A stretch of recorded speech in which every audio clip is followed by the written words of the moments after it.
pagkain, 2 beses isang araw, at vitamins. Binibigyan ko rin ng gamot paminsan-minsan.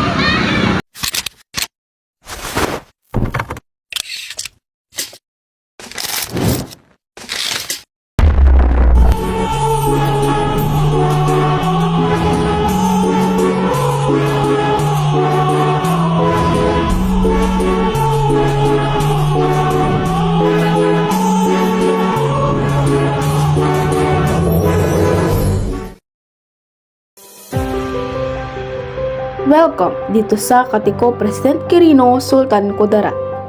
Ang Barangay Katiko ay isa sa pinakamalawak na barangay dito sa munisipyo ng President Quirino. Ang halos nakatira dito ay purong Ilocano. Ang Barangay Katiko ay may malawak na palayan o sakahan na isa sa mga pinagkukunan o pinagkakakitaan ng mamamayan dito sa Barangay Katiko. Mayaman din ang Barangay Katiko sa tubuhan na isa sa mga produkto ng President Quirino. Ang mga nakatira dito ay masipag sa pagtatrabaho, lalo na sa pag-aalaga ng hayop.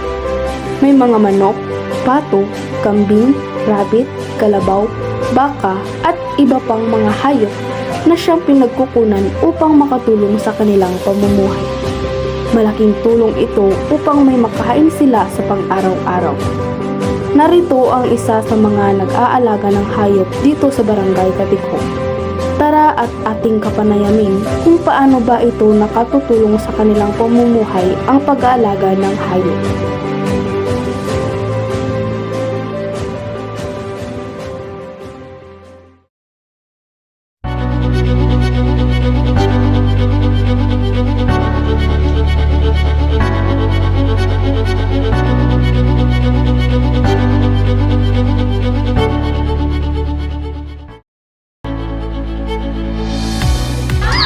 Magandang hapon po. Ako po si Siren May Salamangka.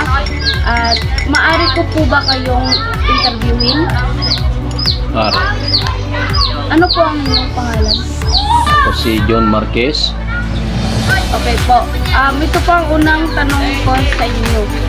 Ano po ang inyong mga alagang hayop? Maraming mga alagang kayapan. Mayroong pusa, manok, baboy, punto. Okay po. Paano niyo po pinapalaki at pinaparami ang inyong mga alagang hayop? Inaalagaan ko yun. Bigyan ko yun ng tamang pagkain, 2 beses isang araw, at vitamins. Binibigyan ko rin ng gamot paminsan-minsan. Panahon ng tag-ulan ay hindi ko inayan. Papasyal pa silang lang dyan dahil kung mas na kailangan sila magkaroon sila masakit.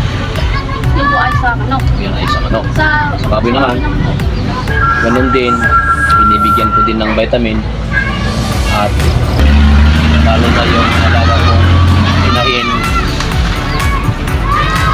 sapat na pagkain, libo ko kung panahon tag-araw at tag-init.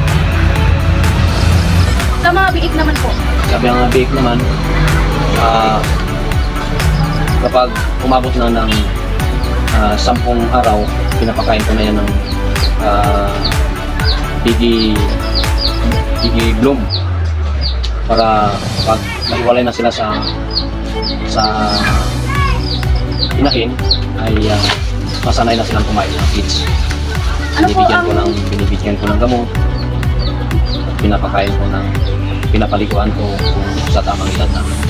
Ano po ang kadalasang ginagawa niyo para po maiwasan ang sakit sa mga alaga? Para maiwasan ang sakit ng baboy, na kailangan malinis yung kulungan niya o kalikan niya. Laging nililinisan niya. Tapos may nararamdaman ka na hindi maganda yung kilos niya, gagamitin mo yan agad i-injection para hindi magtuloy ang sakit. Okay po. Malaking tulong po ba sa inyo ang mga alaga ninyong hayop? Malaking tulong naman. kahit pa paano kapag bigay din ng suporta sa kusina at kung minsan nakapag-provide din ng accounting project kahit pa paano. Okay po, yun lang po ang aking mga tanong. Maraming salamat. Walang anuman.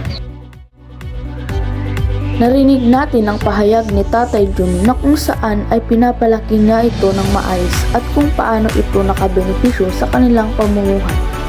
Pinapakain, binibigyan ng sapat na vitamin para sa kanilang mga alaga.